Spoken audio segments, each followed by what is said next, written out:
વડોદરાના સુભાનપુરા વિસ્તારની બાલાજી હોસ્પિટલની બેદરકારી સામે આવી। ગોત્રી વિસ્તારમાં રહેતી ડિલિવરી માટે આવેલી અંકિતા બરવા નામની મહિલાનું હોસ્પિટલમાં મોત નીપજ્યું। હોસ્પિટલમાં દાખલ થયા બાદ કોઈ પણ તબીબ હાજર ન હોવાનું અને તબીબની બેદરકારીના કારણે મોત થયાનો પરિવારજનોનો આરોપ છે।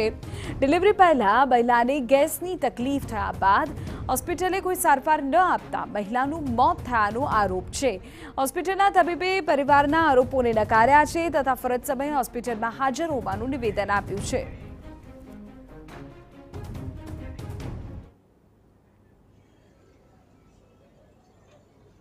डॉक्टर की बेदरकारी की वजह से ही ये हुआ है।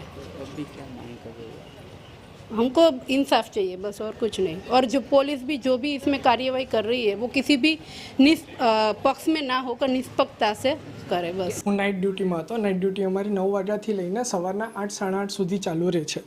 ઓન ડ્યુટી રાતના જનરલી અમારો રાતનો રાઉન્ડ 10 વાગ્યા સુધી 10 વાગ્યે એક રાતનો રાઉન્ડ હોય છે, કેમ કે જે ઇવનિંગ ડ્યુટીવાળા હોય એમનો 8 વાગ્યાનો રાઉન્ડ પતી જાય છે। પછી મેં 10 વાગ્યે પેશન્ટ જોયું। પેશન્ટ એકદમ ફાઇન, ફિટ એન્ડ ફાઇન।